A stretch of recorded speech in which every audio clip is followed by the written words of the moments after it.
TV ప్రేక్షకులకు నమస్కారం. ధనుర్మాసంలో పాసురాల వైభవం గురించి మనం మాట్లాడుకుంటున్నాం. ఈరోజు మనం 15వ పాసురం, దీని అర్థం మనం చెప్పుకుందాం.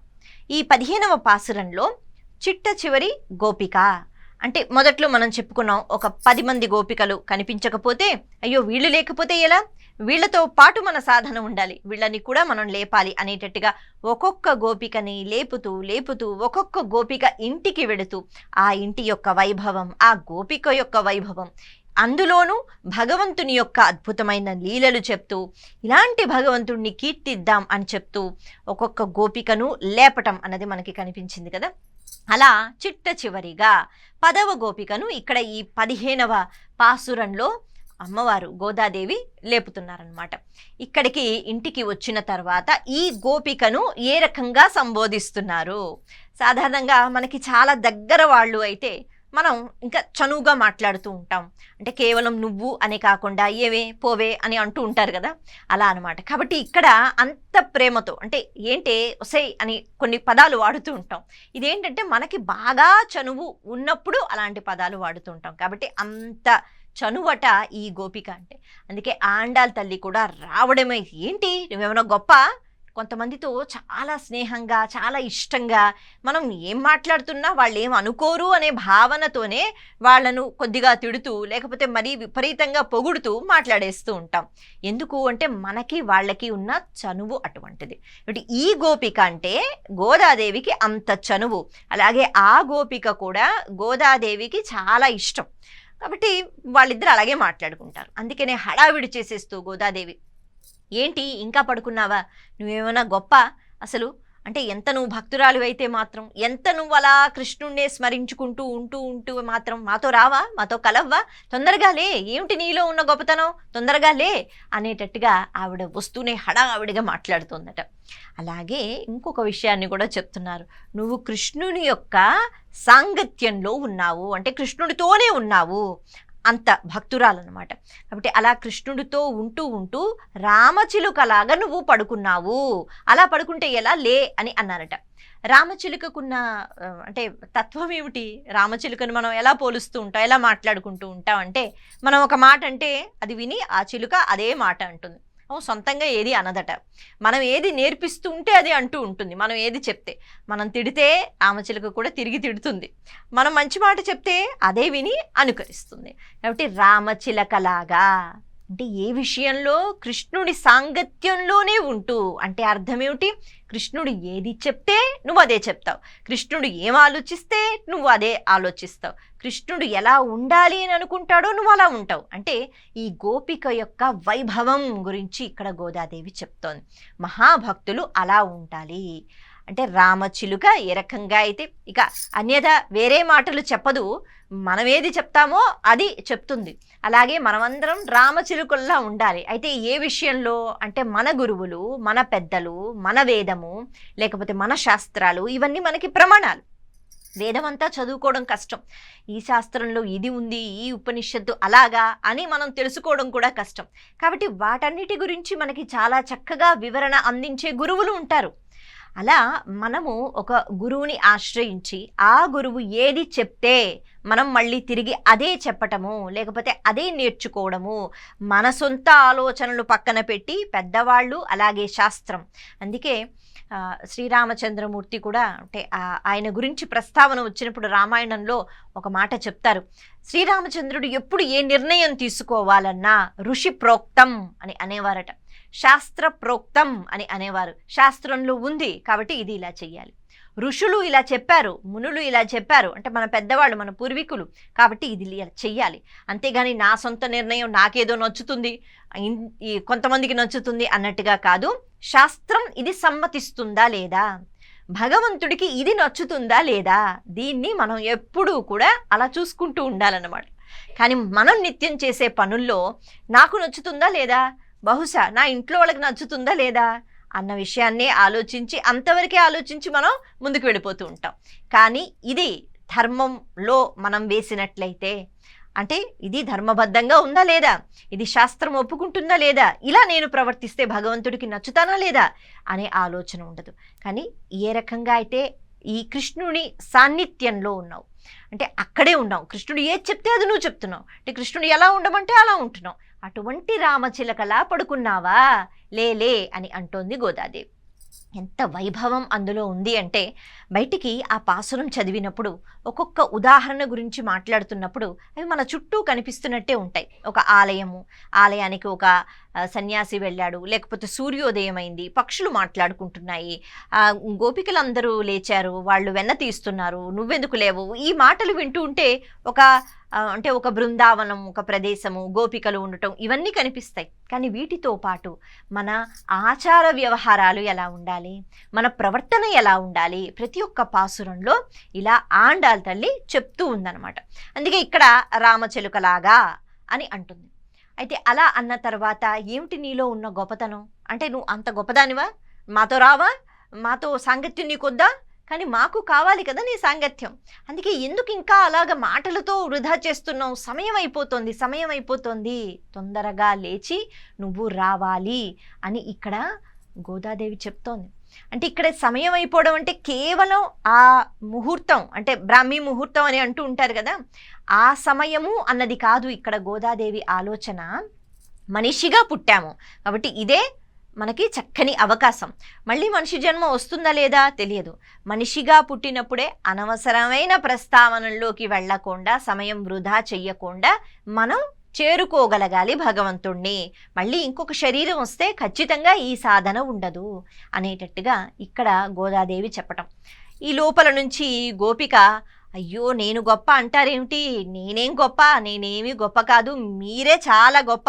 ఎందుకు అంటే మీరెప్పుడు ఇలాగే భగవంతుని స్మరించుకుంటూ ఉంటారు, నాదే ఉంది, వస్తున్నాను ఉండండి అని గబగబా ఆ గోపిక బయటికి వచ్చి, నన్ను గొప్ప అంటారేమిటి, మీరే గొప్ప అంటే, నువ్వు గొప్ప అని వీళ్ళు, లేదు మీరు గొప్ప అని ఈవిడ, ఇలా మాట్లాడుకుంటూ, ఓహో అందరూ వచ్చేసారా, సరే అయితే మరి పదండి, నేను కూడా తొందరగా ఇదైపోతుంటే సిద్ధమైపోతాను, మనం వెళ్ళిపోదాము అన్నట్టుగా ఈ గోపిక మాట్లాడడం ఇక్కడ జరుగుతుంది.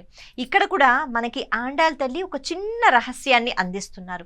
అదేమిటి అంటే, ఇందాక మనం చెప్పుకున్నాం, చాలా తక్కువ సమయం ఉంటుంది మనకి, ఒక్క క్షణం కూడా అది వెళ్ళిపోయిన క్షణం ఏదైతే ఉంటుందో సమయం, అది మళ్ళీ తిరిగి రాదు. కాబట్టి ప్రతి ఒక్క క్షణంలో మన మాట తీరు ఎలా ఉంది, మన ప్రవర్తన ఎలా ఉంది, మన నడవడిక ఎలా ఉంది, మనం ఎలా ముందుకు వెళుతున్నాం, ఇవన్నీ చాలా జాగ్రత్తగా ఆలోచన చేసుకోవాలి.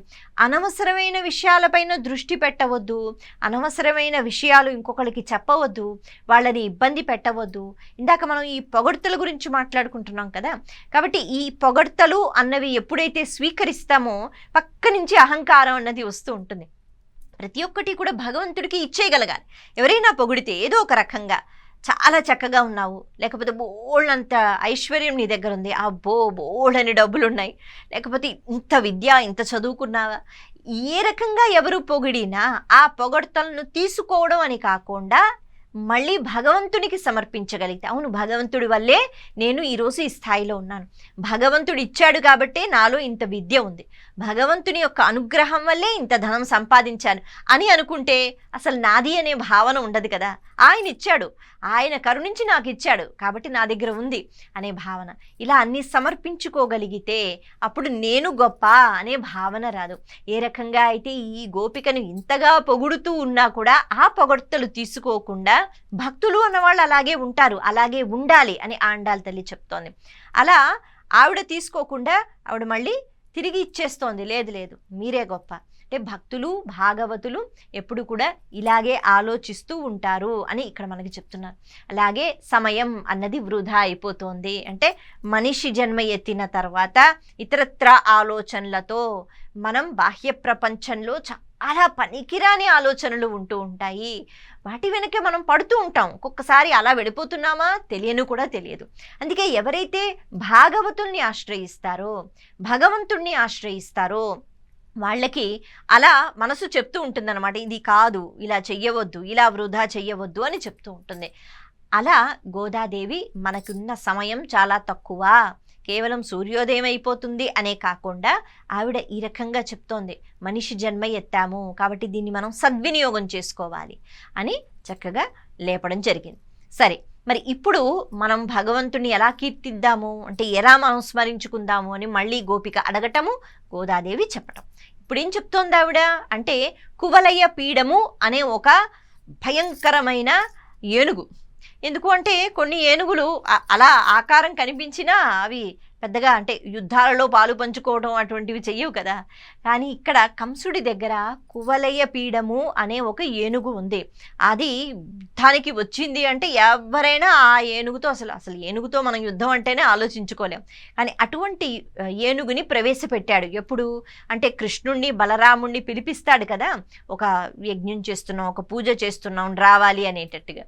వాస్తవానికి ఏం జరుగుతుందో ఏం జరగాలో కృష్ణుడికి అన్నీ తెలుసు. కాకపోతే బాహ్యంగా అలాగా లోపల అక్కడికి వచ్చిన తర్వాత కృష్ణుణ్ణి తనే చంపేద్దామని మరి తాను ముందుగా చంపకుండా ఆ ప్రయత్నం చేయకుండా రాక్షసుల్ని పంపించటము, మల్ల యుద్ధం అని అలాంటి చిన్న చిన్న యుద్ధాలు ఏర్పాటు చేయటం జరిగాయి. ఈ క్రమంలోనే ఈ కువలయ పీడము అనే ఏనుగుని ప్రవేశపెట్టారు. ఈ ఏనుగు చాలా భయంకరంగా ఉంటుంది.